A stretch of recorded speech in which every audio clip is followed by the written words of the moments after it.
registrar, ao menos em parte, a história de pessoas que ajudam a construir a história da dança. Se você ainda não conhece o canal, eu lhe convido a conhecê-lo e, se você gostar, eu peço que você se inscreva, que você aperte o sininho em todas, curta, compartilhe. A sua participação é muitíssimo importante. Nós precisamos, penso eu, manter vivas as memórias das pessoas que constroem a história da dança. E para o canal, eu tenho o prazer de falar hoje com Bia Matar. Acabou de entrar Bia. A Bia é uma bailarina, professora, coreógrafa, uma agitadora cultural, muito atuante na difusão, na preservação da história da dança também. Com a Bia nós vamos conversar sobre a carreira dela, sobre danças populares e vamos também falar sobre como aqueles que detêm o poder político, de dinheiro, podem ajudar na difusão da dança. A Bia é presidente da Associação Profissional de Danças do Estado de Santa Catarina. Bia, vamos conversar? Eu vou aqui convidar a Bia agora. Aqui. O convite foi feito a Bia Matar. Aqui. Olá, Bia. Oi, tudo bem? Tudo bem? Melhor agora. Olha, muito obrigado por você ter aceito esse convite e eu acho que você tem muito a acrescentar aqui ao canal, as pessoas que vão assistir a entrevista agora e depois também, tá bem? Eu estava aqui dizendo que, dentre outras coisas, você é presidente da Associação Profissional de Danças do Estado de Santa Catarina. E você é muito mais, você é bastante atuante. Bia, quando começou a sua paixão pela dança, como é que você foi para a dança? Oi, querido. Primeiro, agradecer, né? Dizer que eu sou fã dessas suas lives. Sempre que eu posso, eu assisto, eu participo. Eu acho incrível, né? Isso ficar tudo registrado realmente, como você falou, né? É um registro da história dos profissionais de dança brasileira. Então, primeiro, eu quero te agradecer por fazer parte desse grupo lindo aí que você está construindo, viu? Imagina, é uma honra. Imagina, brigadaço mesmo, né? Um artista incrível que você é. A gente tem uma trajetória mais longa, né? Não vou dizer que a gente é mais velho, mas a gente tem uma trajetória mais longa, né? E aí eu acompanho também, né, o seu trabalho quando você era bailarino do Balé de Niterói, no Teatro Municipal. Meu Deus, assim, então, gratidão. Eu que devia estar aqui te entrevistando no momento. Imagina. Eita. Ó, vou só fazer uma correçãozinha de quando eu mandei o release para você para agora, eu entreguei a presidência agora da Prodança para uma nova diretoria. Ainda Ok. faço parte da diretoria, mas não sou mais a presidente, né? Porque eu também vou me sair candidata para o Conselho Estadual de Cultura e daí tinha conflito, né, das duas posições. Mas vamos lá. Mamãe também era bailarina do Municipal de São Paulo. Olha, Ela é da turma da Maria Pia Finóquio, Finóquio. A eterna Pinóquio. Maria Pia, né? E aí, e ela sempre foi uma super apaixonada pela dança. Só que, você sabe, né? Em 1940, 1950, até 1960 era muito difícil, né? O machismo, o pai dela não deixava O ela fazer balé, preconceito o grande. preconceito. A minha avó levava a minha mãe escondida para fazer aula no municipal, assim, né? Olha, Mas ela sempre foi uma apaixonada. Meu pai, na medida do possível, sempre incentivou ela também, então ela teve escola. E aí, em São Paulo, né, que eu sou paulista, eu fiz essa minha trajetória de aprendizagem no Balé Evelyn, de São Bernardo do Campo, a tia Evelyn, né, a minha mestra. Mas fui aluna do Ricardo Ordonez também, do Marcos Vezani, Bia Cardoso, e eu era mais do jazz, sim. Não era muito do balé, não. Minha Acabou altura não de era. entrar uma aluna minha aqui, Karen, que também é muito do Ah, jazz. bora lá, né? Eu sou do jazz de Redado, Tchacabum, Roseli Rodrigues, maravilhosa, né? Então, e aí fiquei em São Paulo até os 24 anos e comecei a dar aula aos 14 anos, junto com a minha mãe, que me levava lá para as escolinhas. A gente começava sempre nas escolas, né? Nas pré-escolas. Em 90 eu mudo para Santa Catarina, para Florianópolis. Estou aqui até hoje, 33 anos. E aqui fui consolidando cada vez mais, né, essa minha especialidade, que é o sapateado, pioneira aqui no estado, primeira escola Hum, especializada em sapateado, tudo. É onde eu me encontrei mais, assim, como uma identidade, até econômica mesmo, né, mano? Pô, não tinha sim, ninguém também. aqui. Eu Claro. falei, vou desenvolver isso, e sempre apaixonada, né, também. E tô até hoje. Aham. Maravilha, Bia. Você herdou essa paixão da sua mãe, né? Foi da minha mãe. Agradeço a ela. Todos esses caminhos me levam a ela, me retornam a ela. E onde ela estiver, ela faleceu muito nova, né? 45 anos. E onde ela estiver, eu sei que ela tá comigo, porque ela entrava comigo nos espetáculos. Como eu dançava tudo, eu ficava o dia inteiro na academia, Vans, o dia Sim. inteiro. Então eu entrava 10 vezes no espetáculo, porque eu dançava balé, jazz, sapateado, dança folclórica, hip hop, o que que tivesse, eu tava lá dançando. E a mamãe que ficava no camarim lá, aguentando meus, ai, a roupa, cadê minha sapatilha? Onde foi parar meu sapato? Não sei. Eu me lembro dessas. E o sapateado eu comecei com ela, na verdade, Ah, porque ela é interessante. Eu fazendo esses livros de história do sapateado, assim, né? Eu comecei o sapateado com a minha mãe. E ela fazia no Balé Estágio, um curso de férias. Era até o professor do Gini Kelly que veio dar um curso. E depois tinha o outro professor de São Paulo ali, que é o mesmo daqui, que da Maquina, a mamãe fez aula com ele, e assim fui aprendendo, né? Muito autodidata também, né? Porque em 1980, 1990, você tinha que correr atrás, não tinha internet, não tinha YouTube, é, tinha que viajar, eu gastei fortunas indo para Nova York para fazer curso, assim. Então, muito autodidata nesse deslanchar da carreira, né? maravilha, Bia. Agora, e como é que você foi para as outras danças? Você saiu da chamada dança acadêmica e também agora você tem essa incursão aí nas danças populares, e não só como bailarina, mas também como defensora de um espaço para essas danças, né? Fala das danças populares, por favor. Ah, muito bom mesmo, assim, porque o sapateado, ele já não é muito do rol das danças clássicas, eruditas. Ele é uma dança urbana, né? É o Uhum. precursor do hip hop ainda. Eu sempre falo que foi nós que criamos o hip hop. O house, né, tem muito a ver com o sapateado, assim, também, né? Ele tem as características, então, assim, então ele sempre foi uma dança urbana, uma dança de rua, uma dança de jam session, de bar, de boteco, então, do jazz, né? Muita origem do jazz também. E daí, como identidade, minha singularidade, o que que eu ser mais uma step dancer no Brasil, né, sou uma geração um pouquinho depois do Steven Harper, da Kika, da Maquina, eu sou uma outra, a próxima geração deles, né? E eu falei, como que eu vou me destacar nesse cenário, né? Eles são super feras, são maravilhosos, como é que eu vou me destacar, né?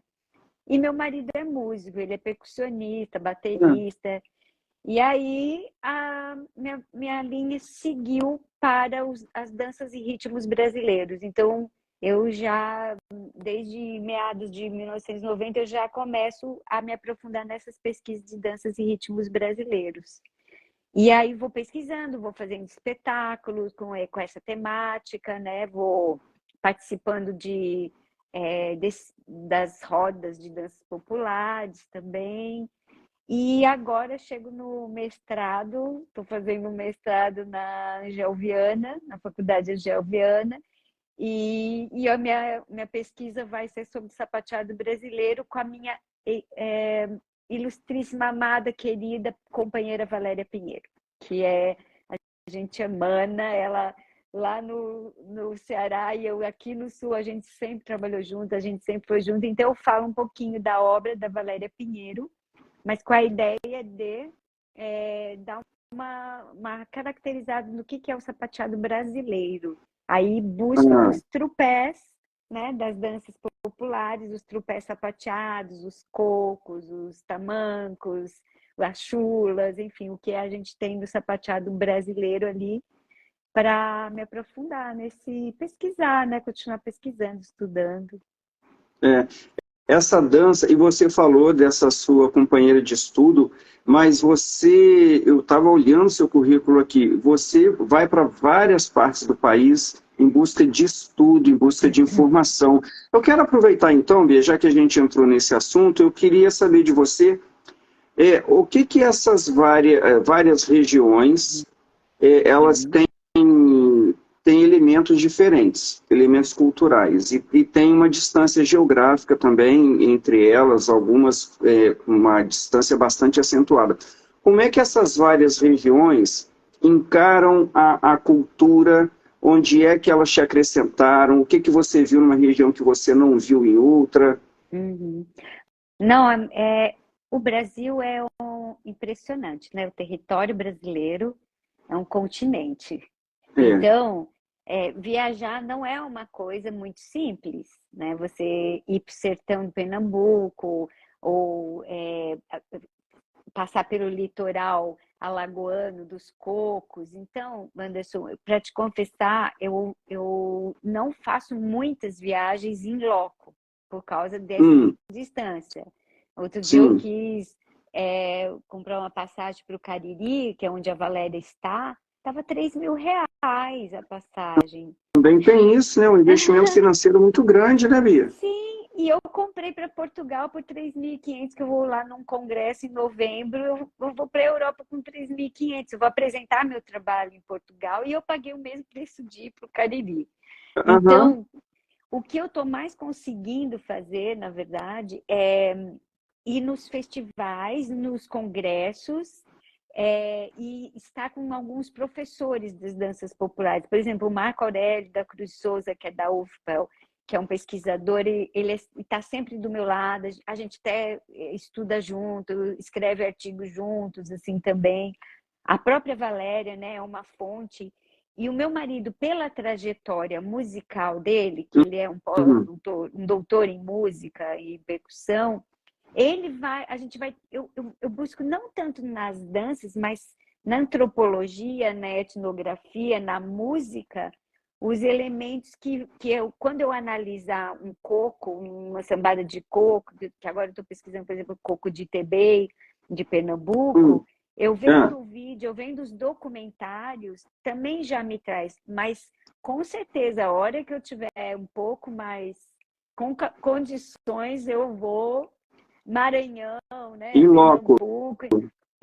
O que eu estou achando muito legal é que esses mestres eles têm vindo para cá para o Sul. Hum. Então, eu fiz aula com o Tião Carvalho, eu fiz aula com o Nilton Júnior, que é do Coco de Toré, eu fiz aula com a Negadeza, que é do samba de coco, porque eles estão vindo para cá. Agora vai vir a mestra Joana Cavalcante, que é do Maracatu. Então, eu estou tendo, assim, sabe, eu estou intercalando das possibilidades que a gente tem de pesquisa. Mas, Tá. te falar a verdade, preferia ficar bastante lá pelo norte e nordeste, mas não tô Mas podendo. não é possível. Mas o que que você vem recebendo de cada região especificamente? Você consegue detectar, assim, de tal região veio esse conhecimento, isso me alimentou? Ou- Ah, legal. A gente, quando está fazendo uma pesquisa, né, você precisa fazer recortes. Você começa com uma coisa muito grande. As danças das manifestações culturais brasileiras. Meu, é uma infinidade, é muita coisa, Uhum, né? uhum, Então, o que que eu estou fazendo? Eu estou recortando. Dentro das danças, manifestações culturais brasileiras, vou para os trupés, né? Que até fiz o curso do Brincantes agora, que foi online também. Também tem isso, né? A gente está fazendo cursos online, desde a pandemia também, né? Então, eu até fiz essa pergunta para o Antônio Nóbrega, né? Como que era a perspectiva dos trupés, dessas que ele sim viajou o Brasil inteiro. Ele é um dicionário disso, Sim. né? Então, e aí esses trupés, agora eu me aprofundo mais ainda para os trupés que sapateiam, que trazem som, que produzem som.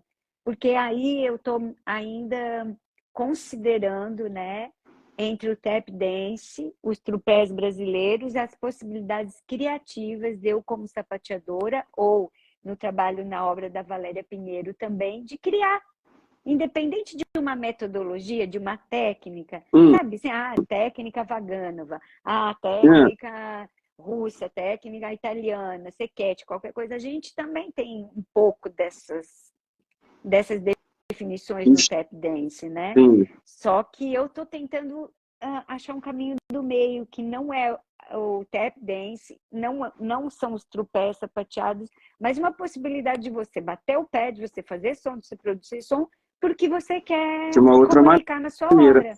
Né? Agora, Bia, o que são os trupés? Os trupés são os movimentos, né, dos pés das danças populares, assim. Então, ele pode ser um trupé percussivo, ou ele pode ser um trupé só por exemplo, o cavalo marinho, ele tem um trupé super rápido, assim, de trança-pé mesmo, ele tem toda uma trajetória, e vem do tropel, que seriam os trotes dos cavalos, na origem do nome, assim, sabe? Sim. Mas que ficou esses passinhos rápidos, essas trançada de perna. Entendi. Então tem uma observação da natureza aí, não é? Uma observação bem acentuada. Você retira da natureza para trazer para o seu corpo, né? Você falou uma coisa muito legal, porque quando a gente vai pesquisar isso, a gente encontra o barro, sabe? É do barro que vem esses sapateados. Aquele barro que pisou para amassar, para fazer as casas, né? Então, de um trabalho, de uma, vamos dizer, prática de trabalho, assim, laboral, vem os cantos, e vem as danças, e vem esses sapateados, que é sempre do barro, do terreiro, que vai para o palco depois, né? Ele sai desses lugares, desse terreiro, desse amassar o barro. Então, a relação da natureza realmente e da comunidade, ela é muito história. forte. É memória, história, a transmissão dos saberes não é letrada, é oral. Por isso que você tem que estar na roda, que tem o mestre, que tem o filho, que tem o neto, e aí um vai passando para o outro para manter essa tradição, né? E a gente que é das artes da cena, a gente bebe dessa fonte, se inspira, né? Faz essa inspiração, mas cria.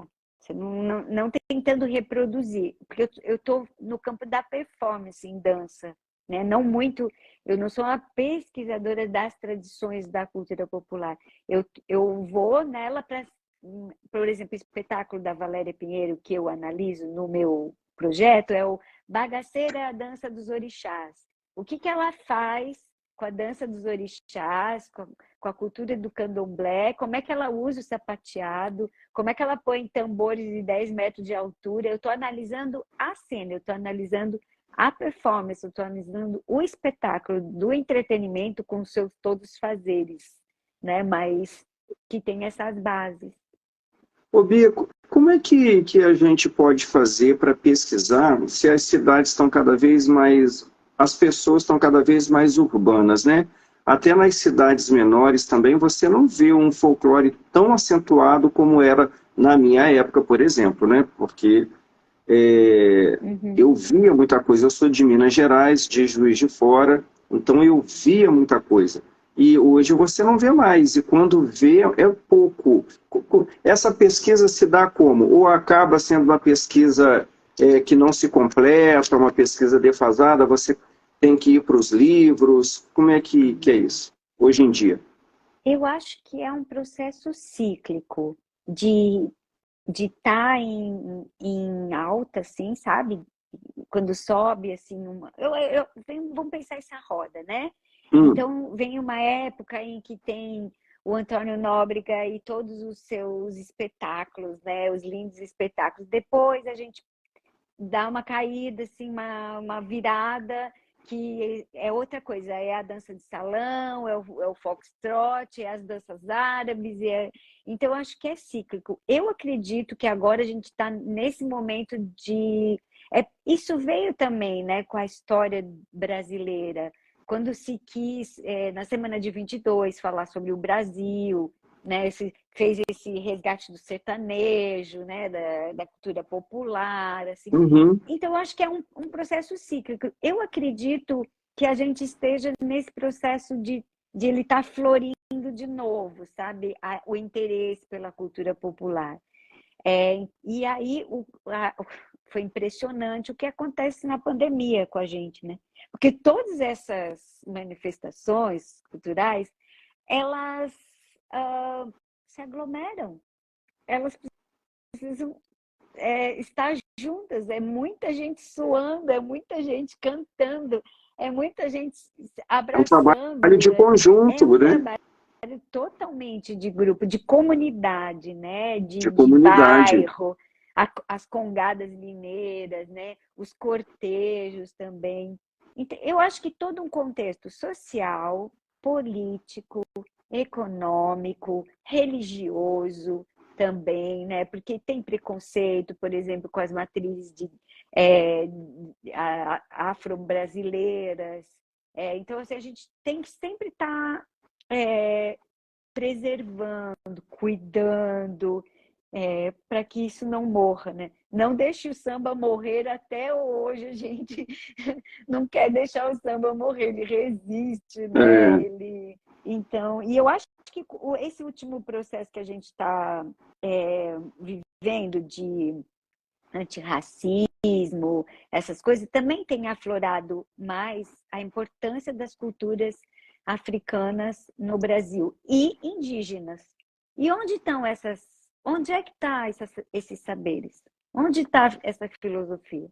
Está no corpo, está no sim, ritmo, sim.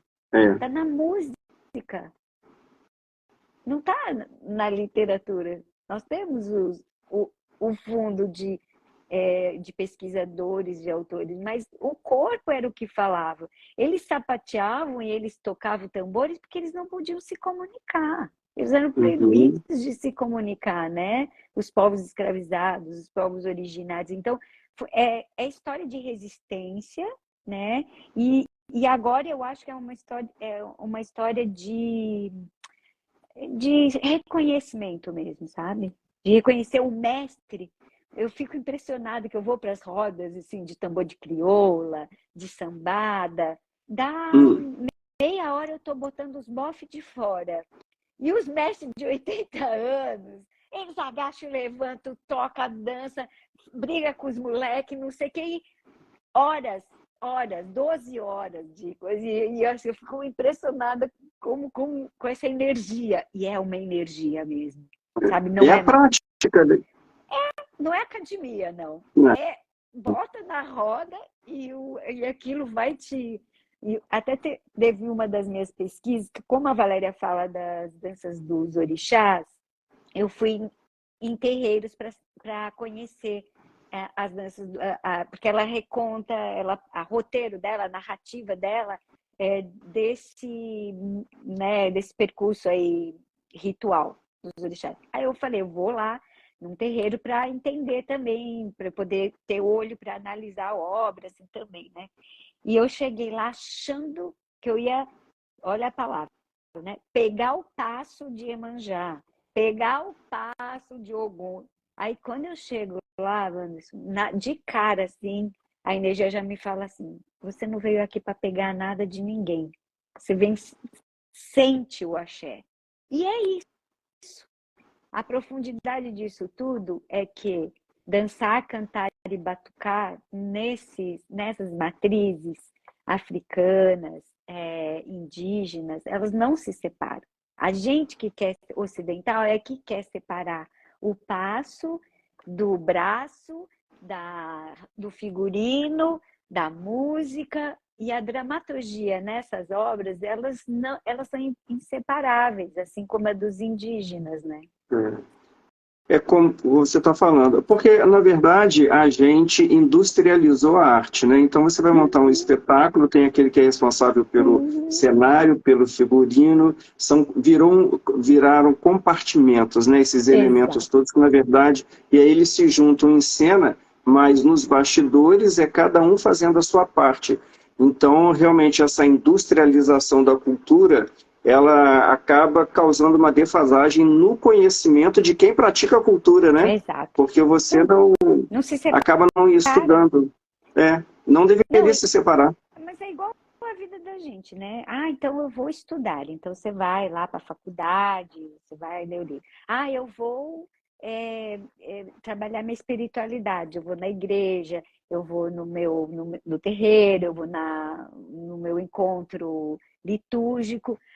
Eu vou cuidar do meu corpo, eu vou para academia, eu vou para a escola de dança. A gente está sempre se separando, né? Como se as coisas não andassem, o seu corpo não andasse junto com o teu espírito, não andasse junto com a tua mente, não andasse junto com a sua cultura, o que você acredita. Gente, a gente não é inseparável, né?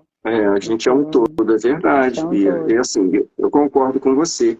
Ô, Bia, e você é muito voltada para o fomento cultural, né? Você, assim, você navega entre a política e o palco. Eu queria que você falasse desse seu lado, até porque você está concorrendo agora a um cargo importante. Eu queria que você falasse também sobre isso. Eu quero... fique à vontade, por favor. Não pode falar, não. Então é isso, como é que a política pode ajudar a cultura? Como é que você trabalha isso? Olha, é questão de sobrevivência para mim, né? A gente é uma família de artistas. Como é que a gente vai sobreviver? Como é que a gente vai pagar as contas, colocar a comida na mesa? Tem que funcionar. As coisas têm que funcionar. O Brasil, infelizmente, ele não tem a cultura do consumo da artística e cultural que sustente os artistas. Então, as políticas culturais brasileiras, principalmente as do século XXI, elas vieram para fomentar as artes. Aí saíram as leis de incentivo à cultura, né? Os mecanismos de gestão cultural. E eu fui nesse caminho, sabe? Desde a criação da Lei Rouanet, né? Nos anos 90, 93, eu já me interessei por fazer projetos, eu já estava com pessoas que estavam fazendo projetos, assim. Então, aí eu comecei a ver uma possibilidade de eu também fazer os meus projetos. Como que eu vou fazer isso? E comecei a me especializar realmente em fazer projetos. Daí a gente vai para o campo da participação social e entra nos conselhos, né? Participei da construção do Sistema Nacional de Cultura, em 2003, quando houve esse movimento do primeiro governo do Lula, em fazer o mesmo sistema que tem do SUS, o da segurança, o da assistência social. Ele quis fazer, ele não, Gilberto Gil, né, que era o ministro dele da cultura, ele quis implementar o Sistema Nacional de Cultura. E aí eu vou caminhando por esses lugares de participação social, que é discutir o que a dança precisa, o que a música precisa, e sempre indo ali no caminho para colocar a dança nessa trajetória inspirada por amigos incríveis que também, né, Dulce Aquino, Rui Moreira, Rosa Coimbra, e um coletivo muito grande, assim, de gente lutando pela dança brasileira, assim, sabe? Porque a gente era tudo artes cênicas, era um balaio só. Dança, teatro e circo. Só que nesse balaio, o teatro sempre foi mais organizado. O teatro sempre estava na frente. E a dança ali, penando, né? A gente até trabalhar políticas específicas para a dança também. Então, e aí se combina tudo como? Eu tenho minha arte, né? Sou uma artista da dança, uma sapateadora, sei fazer projetos, conheço as leis que podem fomentar o meu trabalho, as leis de patrocínio, as leis dos editais, faço um projeto, apresento o projeto, sou aprovada ou não, às vezes não, mas às vezes sou, e realizo. Então, tipo, eu fiz o meu livro, A História do Sapateado no Uhum. Brasil, com recurso, com prêmio de lei de incentivo. Estou Mostra o fazendo... livro pra gente. Vou mostrar. Aqui, ó. É a história do sapateado no Brasil. Durante a pandemia, são 2 livrinhos assim, né? Mas durante a pandemia, eu estava fazendo esse livro. Foi uma loucura, assim, também. Tem um monte de lives ali no meu YouTube, porque eu precisava lançar o livro, né? Eu tinha que Aham. prestar contas desse dinheiro, né? Sim. E fiz espetáculo, montei espetáculos, circulei com espetáculos, fiz projetos do SESC. E esse ano eu estou fazendo o Encontro Catarinense das Danças Populares também. Ó, tudo com lei de incentivo. Porque na academia, eu tive academia, que tive escola de dança, que também em Aham. Florianópolis, dei aula em muitas escolas também. A gente estava acostumado a produzir o espetáculo, vender os ingressos, né? Cobra dos alunos, o figurino, alguma coisa assim, né? Mas na parte mais profissional, de grupo, de companhia, a gente precisa realmente partir para essa parte de projetos e de patrocinadores, porque só depender de venda de ingressos, a gente É não um consegue. risco muito grande de não conseguir, né? E muitas vezes, infelizmente, não se consegue, né, Alvia? Não. Depois que você está com ele levantado, pago por uma lei de incentivo, um financiamento, um patrocínio, aí você pode circular e fazer bilheteria disso, mas você já pagou o levantamento, né, desse projeto, assim. Então, acho que é importante como sustentabilidade da arte que a gente se aproprie. Ó, tá vindo aí a lei Paulo Gustavo, a gente teve a lei Aldir Blanc, a gente vai ter a Aldir Blanc 2, tem a Lei Rouanet, tem as leis municipais de incentivo à cultura, tem as leis estaduais de incentivo à cultura. A FUNAT volta fortalecida nessa gestão, está lançando um monte de editais, sabe? Então, a gente tem que realmente, assim, investir um pouquinho no dizer quem eu sou, que a gente tem uma preguiça, né, de fazer um portfólio, dizer quem a gente é. Eu morro de preguiça, mas eu vou lá e me desafio, né? Escrever qual é o objetivo do meu projeto, qual é o orçamento, qual é o cronograma, pedir patrocínio, sair com o projeto, falar com o empresário, mas é a luta do trabalhador brasileiro, é a luta do trabalhador da cultura. É, eu reconheço que para o artista é difícil ir para esse lado da escrita, do papel, do conhecer as leis. Mas se ele não consegue, que exista alguém que faça por ele, porque é Uhum. preciso, né? É verdade, é. Eu faço. Você faz, né?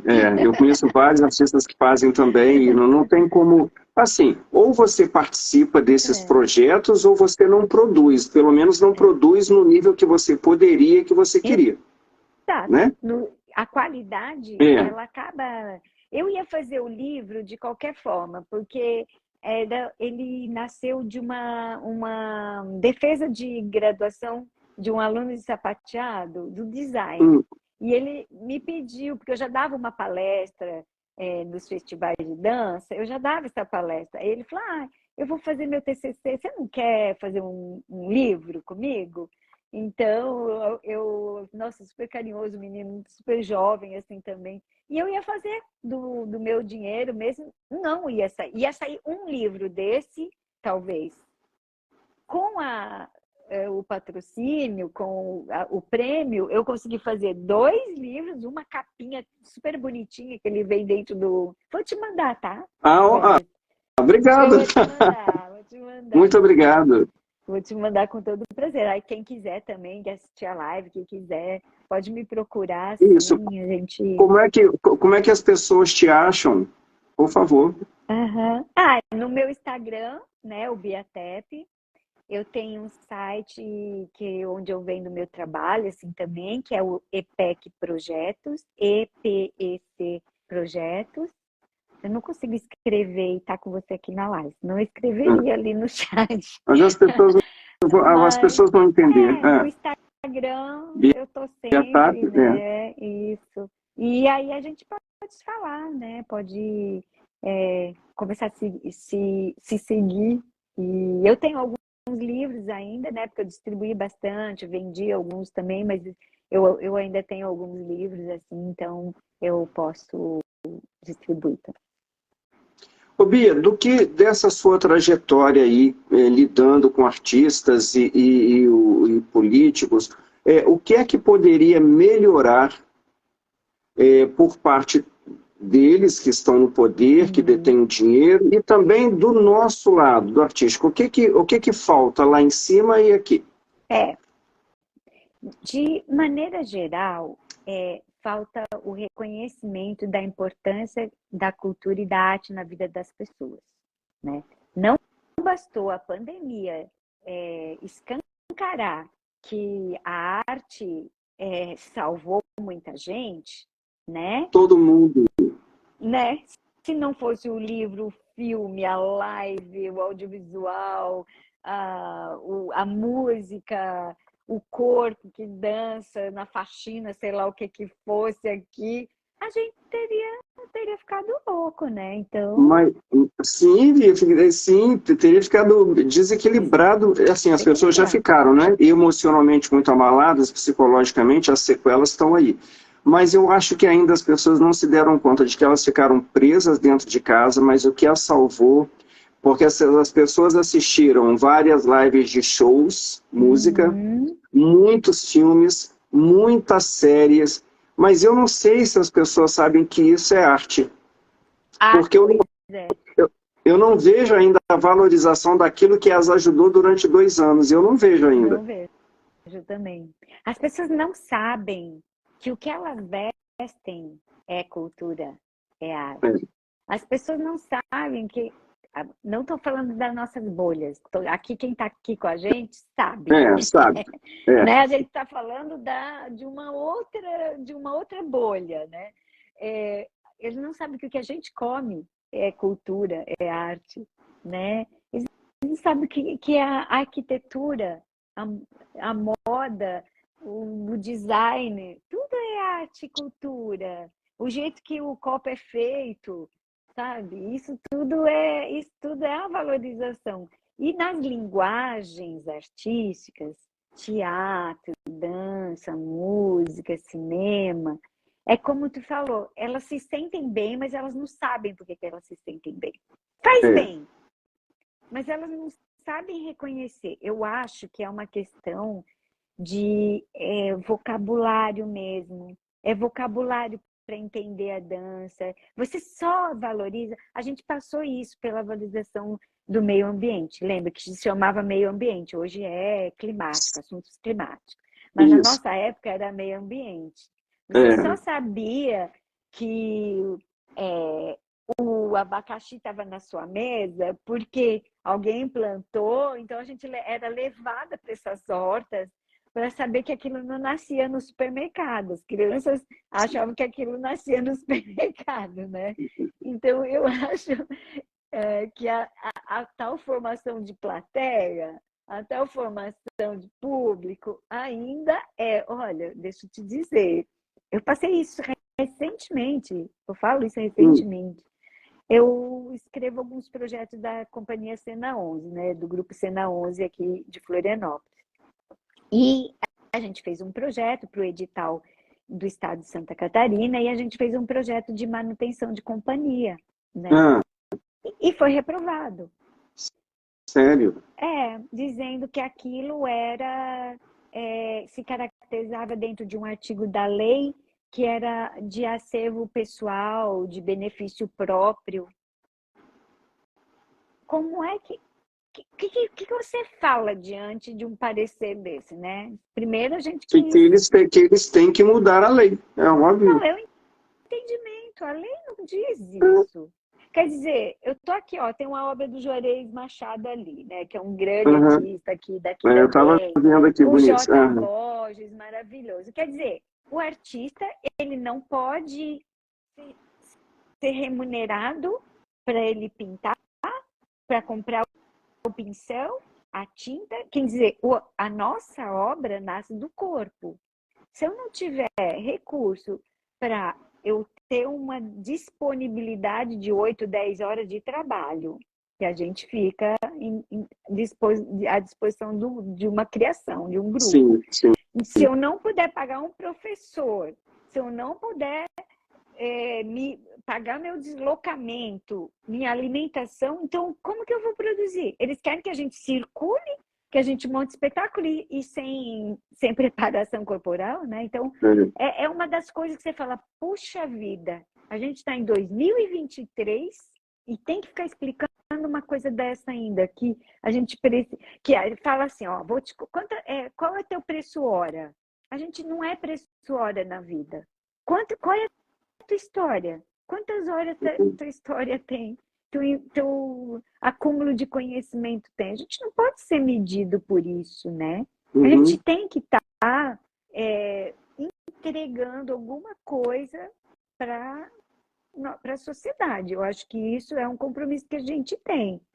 Você entrega uma obra, uma arte, um espetáculo, você está compartilhando os saberes, as suas pesquisas, mas tem um contexto social, às vezes sociocultural, né? No caso de oficinas, de palestras, assim. Então, é entender que a arte em si ela já é uma baita de uma contrapartida social. Que a gente não precisa fazer um espetáculo e, como contrapartida social, dar uma oficina. O próprio espetáculo já é uma grande contrapartida social. Né? Já é. Então, acho que é Mas uma coisa de educação mesmo, para valorizar a educação. eu acho, é porque é assim, por exemplo, você foi levada pela mãe, né? Eu, no meu caso, obviamente, teve um preconceito, mas eu lutei contra o preconceito e fui para a dança. Agora, e aquelas pessoas que não têm uma pendência artística? E a família também não tem, porque também as pessoas têm talentos para outras áreas, né? Para economia, para medicina, enfim, para várias outras áreas. Essas pessoas não abrem as suas mentes para valorizar a arte. Então, uma criança que é educada sem o valor da arte, quando ela atinge a maturidade e ela chega a esses cargos de comando, de liberação de verba, essas pessoas não conseguem entender o valor que a arte tem, porque desde criança não lhes foi ensinado isso. É uma questão, como você disse, uma questão de educação, né? Isso mesmo. Então, acho que a gente, artista, às vezes são tarefas muito hércules, né? Porque como a gente produz, a gente estimula o senso crítico, nós somos formadores de opinião também no que a gente faz, né? Sim. Nós somos vanguarda e nós somos tradição. Então, quando a gente vai para a escola, faz um projeto na escola, a gente tem que deixar para aquele público que a gente está trabalhando, pelo menos a curiosidade. Não é chegar, por exemplo, eu vejo isso acontecendo na escola, e eu acho isso bem prejudicial, assim como nos projetos sociais. O professor vai lá 2 vezes por semana, dá sua aula e vai embora. Às vezes, esse professor não dura 4 meses, porque o salário é baixo, porque ele encontrou outro lugar para trabalhar, às vezes é um voluntário, né? Às vezes é um voluntário, e aí abandona. Aí, onde é que fica esse processo? E aí, como é que ficou essa? Então, você tem escola, você é professor também, você sabe que chega a gente traumatizada na aula. Eu odeio balé, chega pra gente. A mãe vai empurrando a criança assim, vestida de colã e sapatinho, e a criança chega para você e fala, eu odeio o balé. Ela não odeia o balé. Às vezes ela teve uma experiência ruim. Entende? E aí a gente tem que... Isso faz muito mal pra gente, porque desfazer essa experiência para imprimir uma experiência positiva, acolhedora, é, é muito mais difícil do que ela chegasse ali disposta. Então, eu vejo também que ir na escola de dança, para mim, a escola de dança sempre foi um lugar de magia, de ter uma textura no ar, sabe? Você vê o quadro da bailarina, você vê o sapato, você É um tem universo chocolatinho, diferente do dia a dia. claro, É, né? é. E no ambiente da escola, que você arrasta a cadeira, que existe, né, o ensino formal da dança, que Uhum. é super precário, porque os professores chegam e tem que arrastar as cadeiras naquele chão duro de taco ou de lajota e tem que saltar, tem que girar, tem que deslizar. Então, às vezes, isso causa também uma experiência traumática, talvez, né? Então, tem que ter muito cuidado, né? De como a gente passa essa informação. Eu acho que a melhor forma de uma família estimular, e eu lamento muito se as pessoas não põem uma música e saem rebolando pela sala, dança, pega o marido e sai. Você pega a Cristiane Torlone, né? No teu caso, assim, mas a gente. A gente pega a vassoura, o marido, aspirador, o que tiver aqui, né? Então, eu acho. E o livro, sei lá, sabe? Tem tanta coisa. Quando eu chego na minha escola e falava assim, ai, eu não gosto de balé. Quer experimentar a dança contemporânea? Ah, não Uhum. gostei. Quer experimentar o jazz? Ah, não gostei. Vai no sapateado? Ah, eu gostei do sapateado, vou ficar no sapateado. E ainda tem um menu completo para as pessoas escolherem o que elas querem. É só se É, encontrar. eu também acho. Bia, fala então dessa cadeira que você está buscando Ah, ocupar. É, por favor, fale aí. ai, pois é. Eu sou uma pessoa que sempre procura sarna para se coçar. Porque assim, Você ai, é uma artista. oh, meu Deus, eu não sei ficar, sabe, esperando as coisas acontecerem. Se as coisas, eu sou muito proativa, É, sabe? E sempre fui, eu me lembro de criança, é um pouco do meu pai e da minha mãe também, sabe? Que sempre foi presidente da Associação dos Pais da Escola.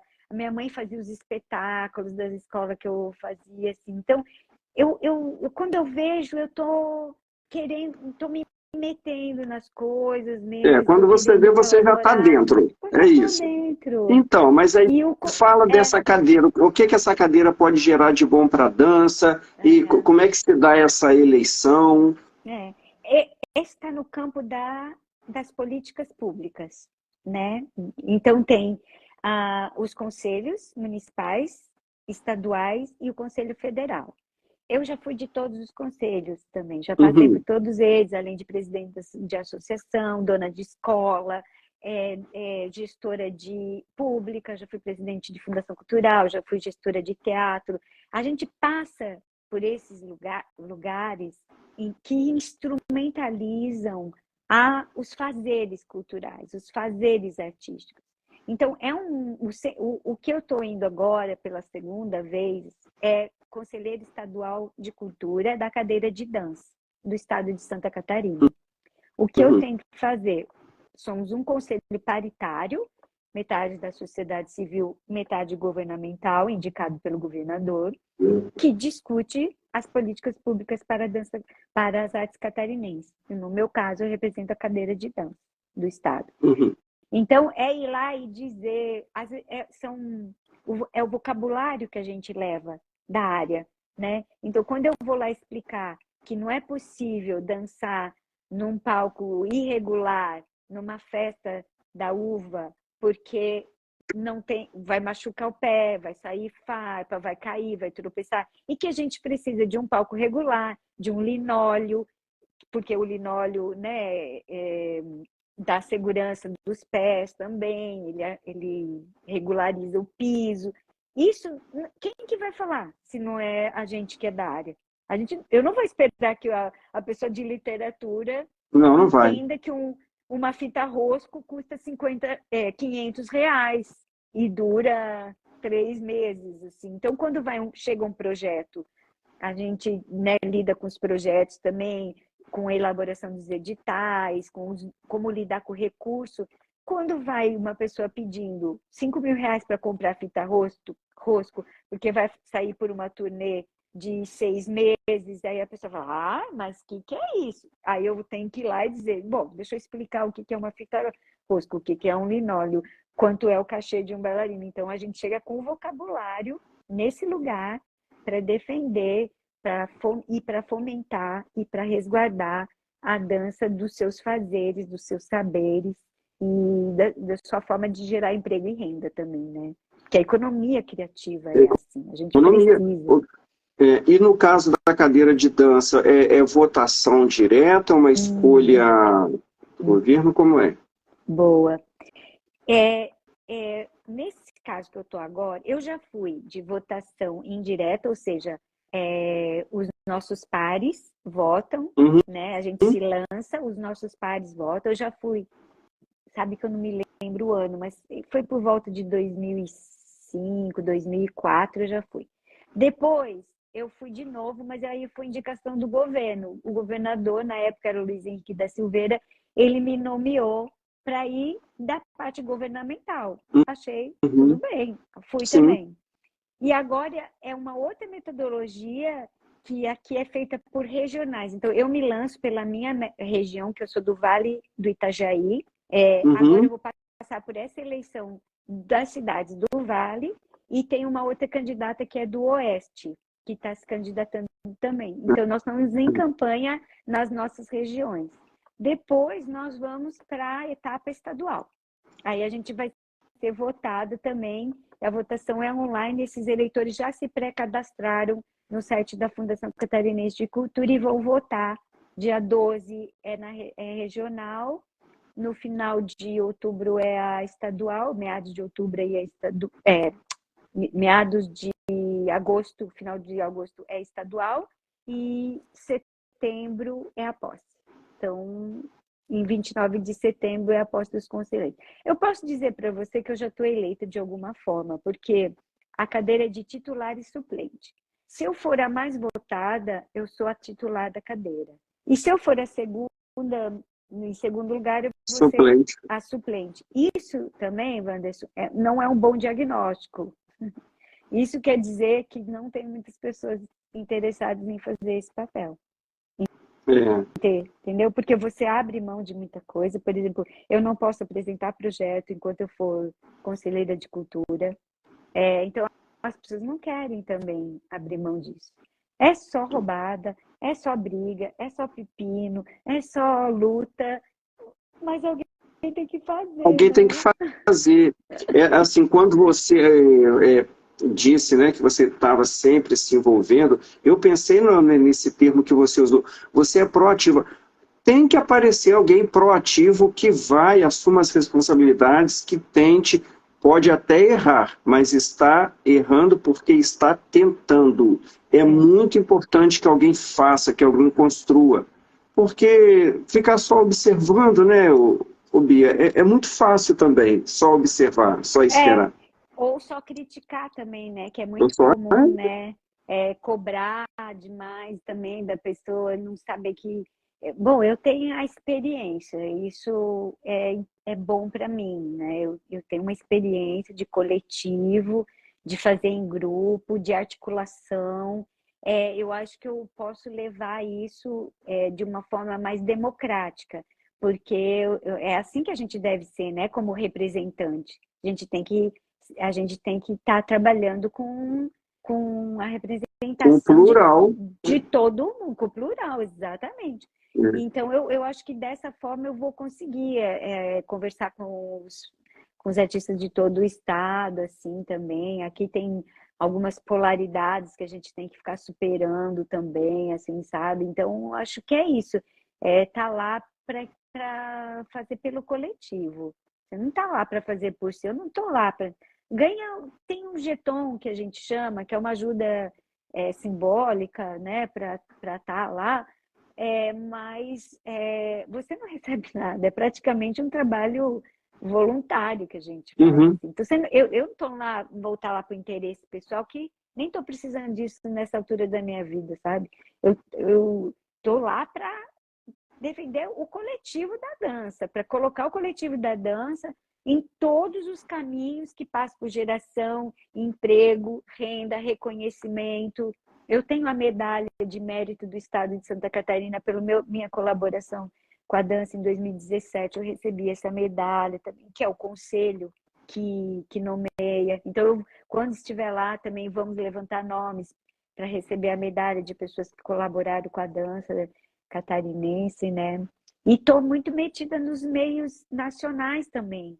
Eu estou na Operativa Nacional da Lei Paulo Gustavo, estou no grupo do Ministério da Cultura que está discutindo as leis de incentivo, o Fórum Brasileiro dos Direitos Culturais, a Coletivo da Dança de outros... milhões de grupos. Então, assim, eu tenho uma articulação nacional. Olha a Marta de Lima chamando de maravilhosa.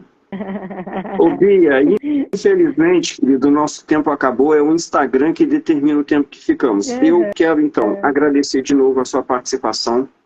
Eu quero dizer que eu estou torcendo por você, não porque a gente se conhece há um tempo das redes sociais, mas porque eu vejo a sua luta e eu sei que é genuína. Então, eu espero que as pessoas também que possam lhe colocar nessa cadeira reconheçam esse trabalho genuíno que você tem em prol da dança, porque nós da dança precisamos de pessoas como você. Então, que eu torço por você, muito obrigado, viu? Meu Deus, eu que agradeço, delícia de papo. Estarei no teu próximo convidado. Quem é o próximo convidado? Você já está na agenda? Sim, mas é surpresa. Que bom. Então, só, os meus amigos que passaram aqui, ou que vão assistir depois, né? Porque muita gente também vê depois. Eu quero agradecer todo o carinho, né? Das pessoas que me acompanham também. E um beijo enorme para você, tá? Querida, sinta-se abraçada. Um prazer estar te encontrando mais vezes, falando com você mais vezes. Viu? Muito obrigada pelo espaço, meu amor. Eu que agradeço. Um beijo grande, tá? E obrigado a todo mundo que passou por aqui, a quem a toda hora estava mandando um coraçãozinho. Um beijo, Bia. Um beijo, querido. Tchau.